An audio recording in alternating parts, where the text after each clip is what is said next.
Shalom, family. Welcome to another Shabbat night talk. My name is Uzziel. I'm one of the teachers at Congregation Beit Mobina. Welcoming you once again to our Shabbat night talk.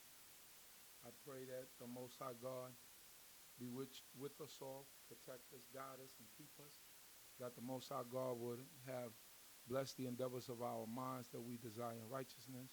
That the Most High God will continue to be with Kobe Yisrael scattered in the four corners of the earth. And that the Most High King of the universe will continue to be with his people throughout the universe. Um, Thanking everyone for tuning in with us today, giving glory to the mighty King for all things and everything, food, clothing, and shelter, knowledge, wisdom, and understanding, praying that the Creator will continue to bless Kobe Yisrael and that the Creator will continue to grant us peace even in these, the lands of our captivity. I'm thankful to this mighty King for life, food, clothing, and shelter, knowledge, wisdom, and understanding. So, once again, giving glory to the mighty King. Um, Today, we're going to continue in the same vein. We're going to continue in the book of Mishlei, which is the book of Proverbs, Proverbs chapter 31. I know last week we did 28 and thought to follow suit in that, but I wanted to go into Proverbs 31 to touch on some topics, even some things that are happening right now at this time. Speak about a virtuous woman versus what is happening in the world today. All right? So we go into the book of Proverbs chapter 31, verse 1. The words of Lemuel, the burden wherewith his mother corrected him. So we don't know who this Lemuel is. Lemuel meaning belonging to God. We don't know who this Lemuel is or where we get this king from, but we do know that the beginning of Proverbs begins as Solomon's words.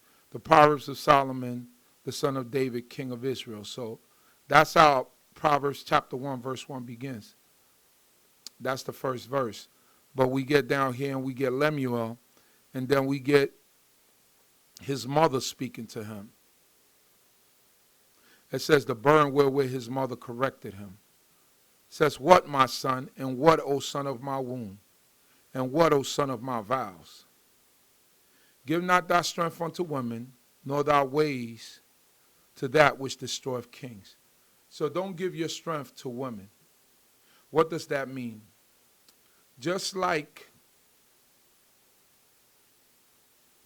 young women, we tell them to keep their virtue, to be virgins until the day that they go into that room, into that chamber, that marriage chamber, and then on that day is when they're supposed to give up their virginity. It's the same thing that she's trying to tell her son, being a king. Be chaste, because I don't use the word virgin associated with men, because the word virgin is a feminine word. Betula is feminine. It's never associated with a man. So a man being chaste, a man not having sex, is more appropriate in my, the way that I look at it. Say, give not thy strength unto women. Why? What is your strength? Meaning, don't be going around leaving your seed in every place. Don't go around laying down with women because you can, because you are king and you have power and you have strength. It's the same thing that goes with these artists, these athletes that have the power almost of princes and kings, because people look up to them and almost idolize them. They're like the celebrity. The kings and the princes were like the celebrities of those days. So the mother's warning King Lemuel not to give his strength unto women, because women will drive you away from what you're supposed to be focusing. When we see King Solomon, he had 700 wives and 300 concubines, and that drove him away from God to the point where he started building these houses of worship for all these women, and it drove his mentality away from serving God in fullness of mind and heart. So, she's directing her son to not to give his strength to women, nor thy ways to that which destroyeth kings. The multiplying of women, having too many women. That's why the Most High God warns kings not to multiply women, and he also warns them not to multiply horses. Verse 3, give not thy strength unto women, nor thy, verse 4, Slika. It is not for kings, O Lemuel, it is not for kings to drink wine, nor for princes to say, where is the strong drink? Why isn't it for king to drink wine and for princes to say, where's the strong drink? Because, and this is not saying that it's not an appropriate time to drink wine. There is an appropriate time to drink wine. There's an appropriate time to drink liquor. But what it's saying is don't make this your daily delight. Kings tend to enjoy the finer things in life. And what they do is they overindulge sometimes because they have the power to. So what she's really telling them is to have refrain and to have some type of limitations as to what he's doing. So don't drink strong drink. Don't drink wine. Don't do any of those things. And make sure that you keep focused, because wine and strong drink, it takes away from your judgment, and it takes away from the things that you're supposed to do that are before the people that are supposed to be right. So stay away from strong drink. Stay away from wine. Lest they drink and forget that which is decreed and pervert the justice due to any that is afflicted. Why? Because your mind, your condition, your mental condition is altered. So it's telling you that stay away from it, especially in the time when you have to judge and you have to do things of this manner when it comes to important matters to judge the people, because you might pervert your judgment, and you might forget the decree, the laws, the statutes, and the testament. And the king word is solid. It's like gold. So those are things that why his mother is advising him not to indulge in strong drink and in wine. Verse 6, give strong drink unto him that is ready to perish, and wine unto the bitter in soul. Let him drink and forget his poverty and remember his misery no more. Give that to people that are about ready to die. That's why when people are, sometimes they get into a stage in life where, there is no coming back, that they're being given that last testament that, hey, this is it, right? You see a lot of people just do what they enjoy, right? So it says, give it to the people that are poor and misery, and give it to them who are about ready to die. But for you, O King Lemuel, you need to stay away from it. Meaning in a way that is nonstop, in a way that is not controlled. Because I don't think that she's telling them don't drink at all. But what she's telling them is basically like, you don't need to indulge in that every day. That shouldn't be your MO. Open thy mouth for the dumb in the course of all such as are appointed to destruction.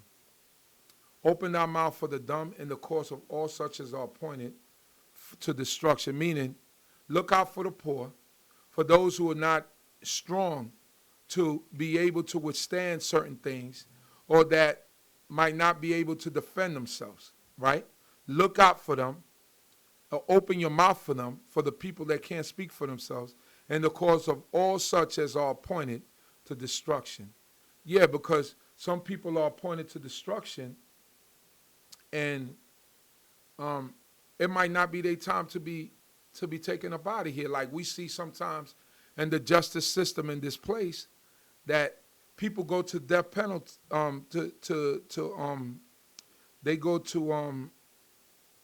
They get the death penalty, and innocent people lose their lives. How many brothers have been exonerated now that you have DNA? How many hundreds upon hundreds and thousands of brothers been exonerated because of DNA? A lot of them would have been killed. So this is what she's telling them. Look, speak for the cause of those who can't speak for themselves, right? Open your mouth and protect them. Protect the ones that cannot protect themselves. And be just. Open thy mouth, verse 9, open thy mouth, judge righteously, and plead the cause of the poor and needy. Plead the cause of the poor and needy, and judge righteously. These are the things that we have to look at. These are the things that we have to be aware of, all right? As a king, hey, open thy mouth, judge righteously. Don't judge for the rich because they have money, yet they're wrong. Do the right thing, son, and plead the cause of the poor and needy. Plead the cause of the poor and needy. Why? Because they don't have anyone to defend them. They don't have money to defend them and to put up a defense. They don't have any of that.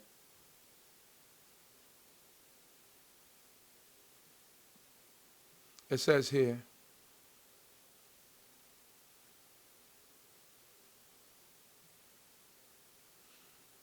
give me a second here.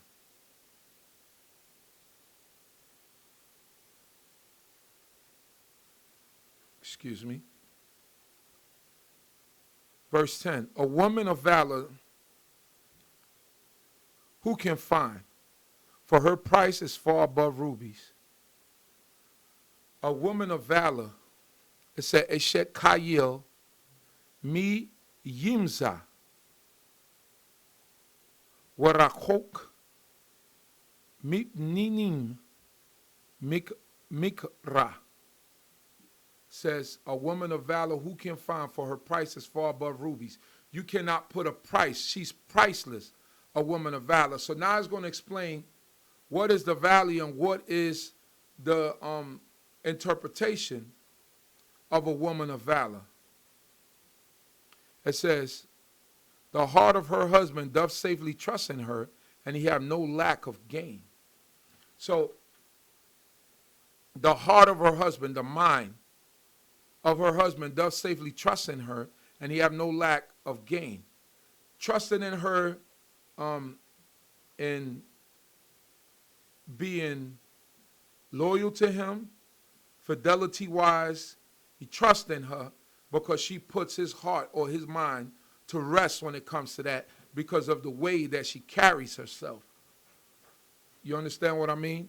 So the way that she carries herself puts his mind to rest and makes him understand that he could deal safely by her and not worrying what she's doing, right? And he have no lack of gain, meaning that with her on his side, he always has. There's always food in the cupboard. There's always things. There's always clothing. She's going to look out for him. She's going to do certain things to make sure that the family and the household are intact. And going back to the heart of her husband doth safely trust in her, and the fidelity, you know what we see in the news today, I heard that the whole thing with Jada Pinkett Smith and Will Smith and the whole infidelity, and I really don't know what type of relationship they have. I know that Hollywood sometimes gets squared. People, you know, we've been hearing rumors for years about them, you know, open relationships, swingers, all types of stuff. I don't really know what they do, what they are into, or whatever, but fidelity and being trustworthy is a major part of relationships. A woman is something precious to a man. We should not be taking on the practices of people who do the things that they do to destroy the construct of family and what family is supposed to be. Sometimes we go outside of that and we think we know things best, but God knows why a woman is supposed to be only to one man. God knows that because the emotions and the feelings that come with that are different. You know, the world is weird. We cannot follow in the ways of the world, and we should not partake in those weird practices and the things that people do. These things are obscene before the Creator. Verse 12. She doeth him good and not evil all the days of her life. She doeth him good and not evil all the days of her life, meaning that she don't betray him. She doesn't talk about him. She doesn't do any of those things, right? She always keeps her house up. She doesn't go outside of the house and talk bad about him. She doesn't talk bad about him to her friends. She doesn't do any of that because the household is to cover shame, and she understands the things that need to be in the household and the things that could go outside the household. These things are very important. This is talking about a woman of valor.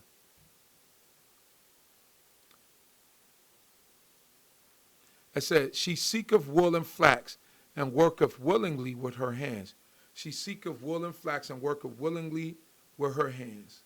Meaning that she's the type of woman that comes home, she sews, she's in those times they used to have the spindle and they used to spin wool and make the material and do all types of things in order to keep her house intact and to keep her husband well maintained and satisfied, the whole house. It said, she is like a merchant ship. She bringeth her food from afar. She is like a merchant ship. She bringeth her food from afar. You have mothers that they just don't eat, they just don't get food from the local supermarket. They don't go to Key Food. That's what we have here. They don't go to the local yokel corner store and get stuff. She goes to specific places where she know things are going to be clean for her family to consume. I'm bringing it to today's day, right? She's not going to get something that's been contaminated with pork meat. She's not going to do anything like that. She goes out of her way to get organic. She goes out of her way to make sure that her family is eating healthy.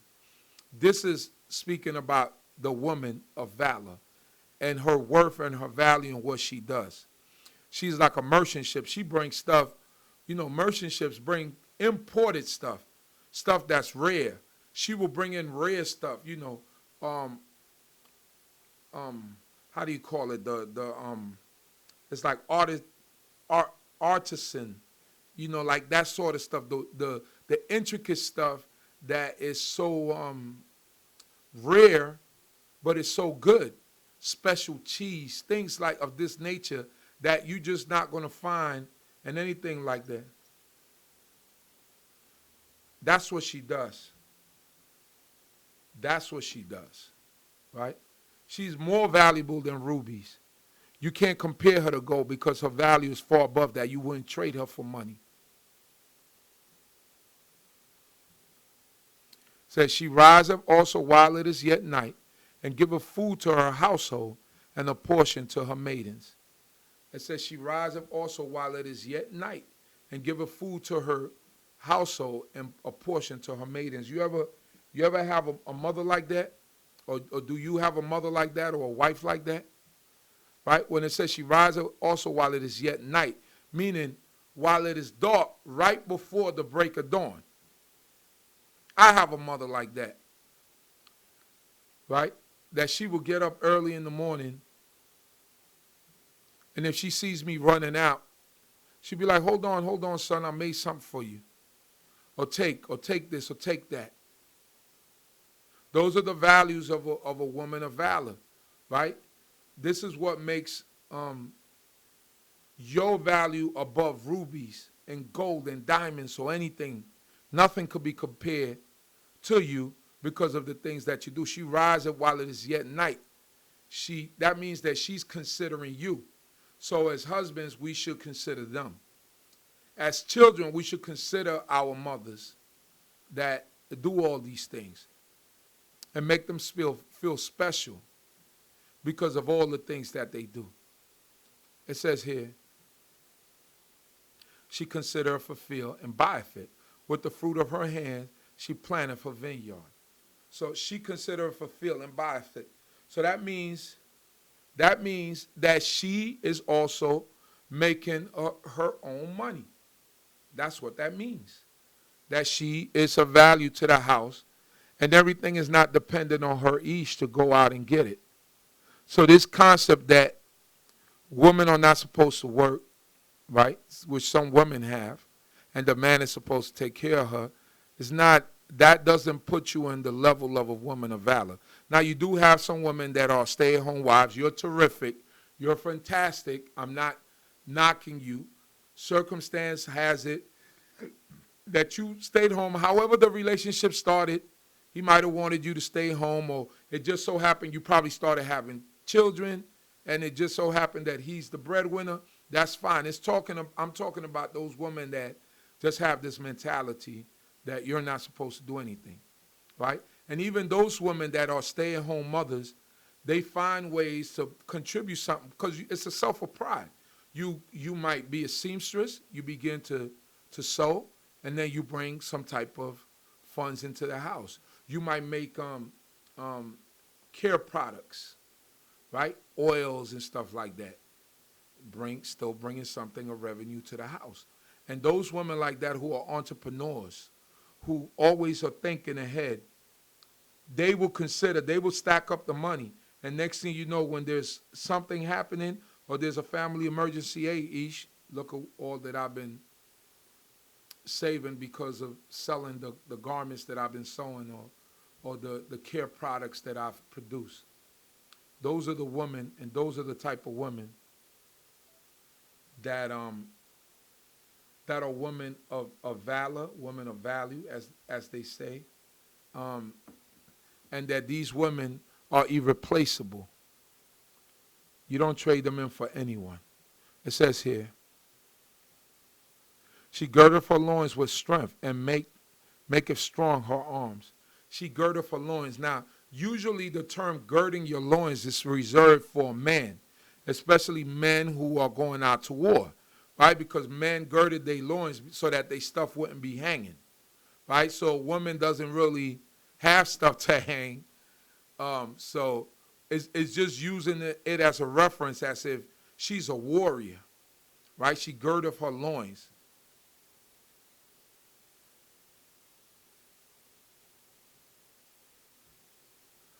Right, she girdeth her loins with strength and maketh strong her arms. She maketh strong her arms. You ever see these women, they be walking with bags and they just steady. They just steady. And a skinny woman, and she just walk and walk and walk. Us as men, or they carrying the baby in the arm and they walking for blocks. Us as men, we got to switch arms. You know, the Most High God strengthen her. Give her a different type of strength than men. Yeah, man, we have brute strength. We have certain things. Women have that inner strength. Especially this woman of valor, she has that inner strength. It says here, she perceiveth that her merchandise is good. Her lamp goeth not out by night. So she wakes up before the break of dawn while it's dark. And her light do not go out by night, meaning that when everybody else is sleeping, she's planning what's coming for the next day. She's preparing the food for the next day. You got those type of mothers? You got that type of wife? Don't trade that in for anything. You can't put a value on that. It says here, she layeth her hands to the distaff. Her hands hold the spindle. And this is what I was talking about earlier, the distaff and the spindle, right? Let's look those words up. Distaff. So that we could be clear on what it is. I like doing this from that. A distaff, a stick or spindle onto which wool or flax is wound for spinning. So when we get the wool, beat it.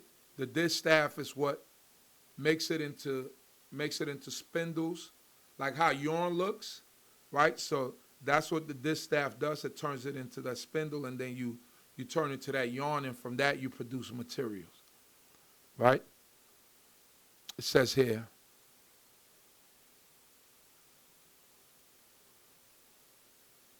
and her hands hold the spindle.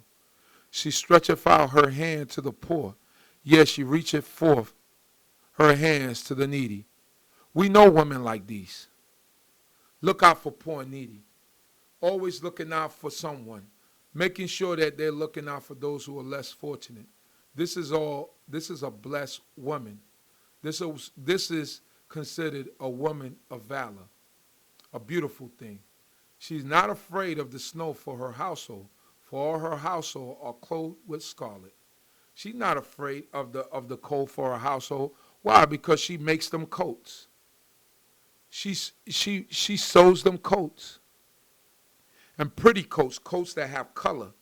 Remember, in those times, the prominent color was like that off-white or that whatever it was, right? Whatever the sheep produced, whatever that was, that's what your clothing was made. But when you went and got dyes and dyed coats and stuff, you went the extra mile.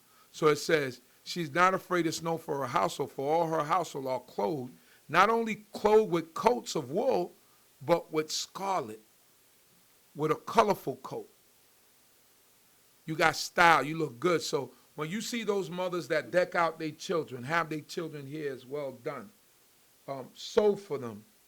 Never have them outside looking tacky with torn up stuff. Those are those type of mothers, grandmothers, right? Women of valor that always look out. I'm not talking about that vain, they got to have Jordans all the time. I'm not talking about that. That's fine if that's what you're into.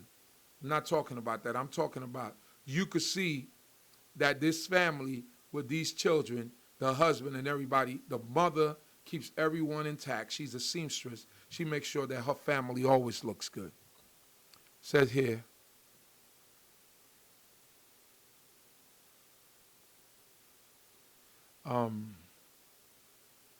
she maketh for herself coverlets. Her clothing is fine linen and purple. So she's decked out, and her family's decked out. Her husband is known in the gates when he sitteth among the elders of the land. Her husband is known in the gates, right? So what's important about the gates of these cities, right, in ancient times? In the gates, that's where judgments will happen.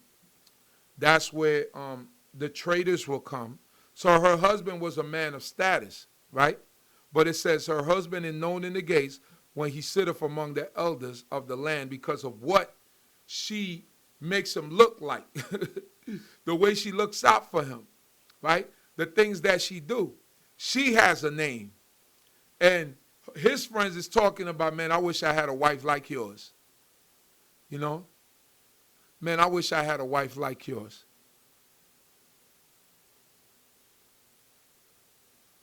Not a wife like, I read a story. This happened a few years back. It was about a man. He was 70 years old, had been with his wife for quite a while. And he, I don't know if y'all heard this story, but he went into a bank. He told the teller, I got a gun, give me some money. The bank teller gave him a little bit over $2,000. The man took the $2,000, sat down in the bank lobby. The police came. He waited for the police. The bank security came, and they arrested him for bank robbery.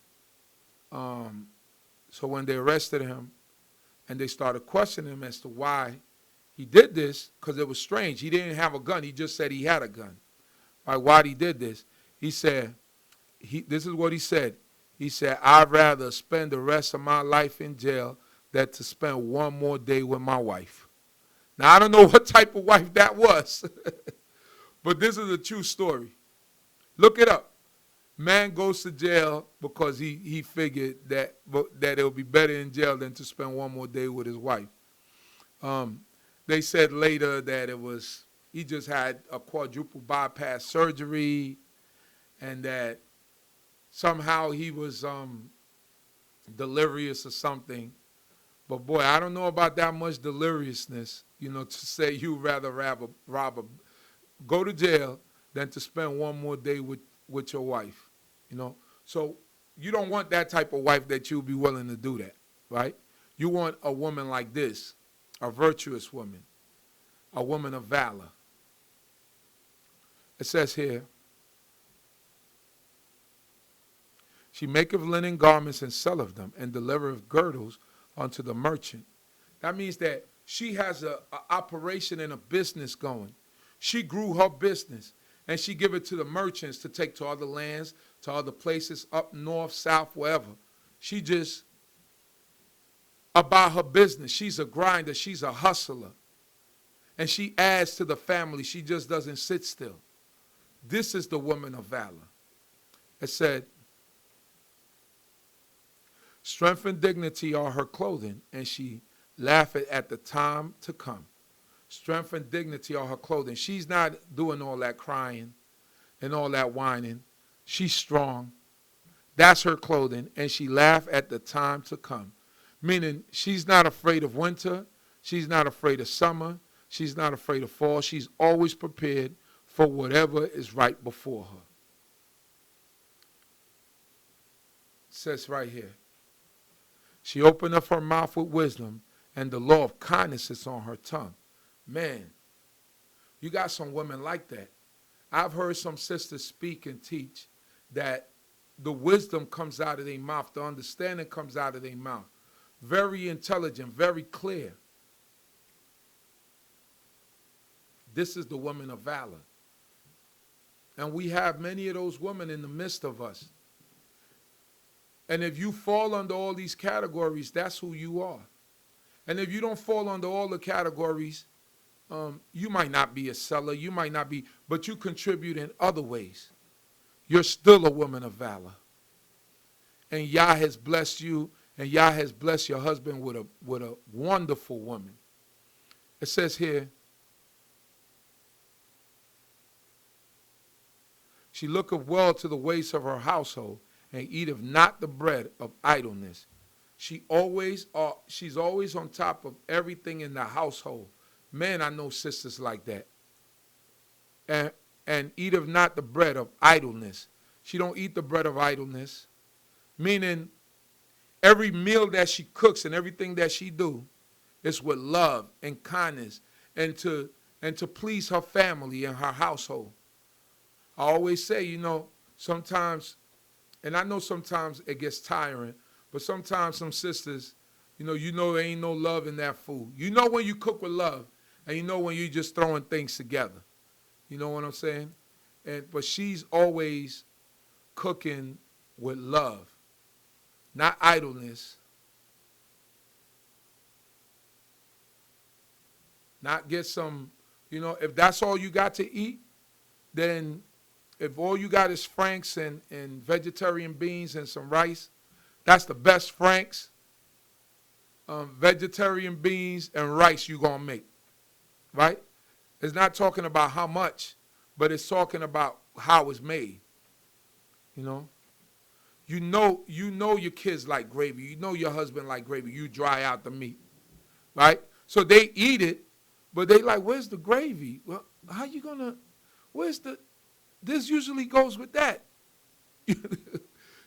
That's the hand of idleness. You just throw it together. You don't care if it got burnt a little, that sort of stuff. Nah, we don't do that. It says here, her children rise up and call her blessed. Her husband also, and he praiseth her. He not ashamed to talk about my Isha is like this, like that. Those are brothers that we call my Isha. You know what I'm saying?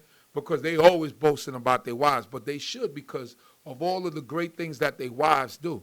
Commend her when she's doing, when she does all these things. When your wife is a woman of valor and does all these things, commend your wife in the sight of the people so that people will know that you have a woman of great value.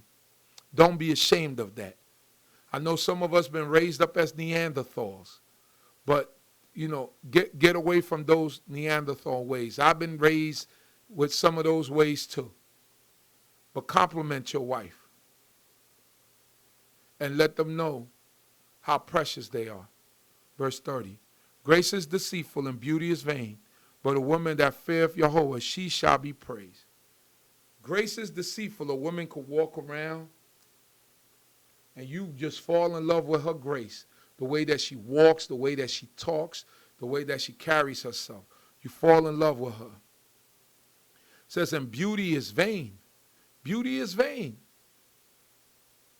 You can't judge a book by its cover, right? That's what the temptation said, right? So don't judge a book by its cover. Don't judge that book by its cover. You got to judge a person by the content of their character, what they have inside. So beauty is outward. But a woman that feareth Yahweh, she shall be praised. That's the woman that we praise, not the beautiful woman. Today we get this society, we got it mixed up. We got all these supermodels, women that are beautiful, and some of them are not worth a hill of beans. They're not worth a hill of beans. A can of Goya habichuelas, they're not even worth that. Beauty is vain because they high maintenance. And they go outside of what it's supposed to be because everybody's always pulling at them. But beauty is in the woman that praises the Creator. That's what we delight in. Give her of the fruit of her hands, and let her works praise her in the gates. Give her of the fruit of her hands, and let her works praise her in the gates. Allow her to get her due. Allow her to get her praise because she deserves it. You know? So that's for our sisters who are out there in the struggle, who struggle valiantly, who do the things that they do in order to keep their families good. Don't forget, people, morality is what guides us and keeps us. Do not follow the ways that we see out here. Do not follow the things that people are following. If you feel a warm spot in your heart for wrong, then you have to recalibrate yourself. If you feel a warm spot in your heart for things that, because you try to, but you know, this, that, and the other. No, you should never feel a warm spot in your heart for wrong, right? Like, especially egregious wrong, right? We can't feel a warm spot in our hearts for that because that is part or the beginning of the deterioration of your understanding and knowledge of Torah. Because you begin to compromise after that. So always stay strong. Stay in the path of righteousness. Acknowledge that Yahweh is king and the Most High God will see us through in all of our endeavors. Shalom, shalom. And may everyone have a blessed evening.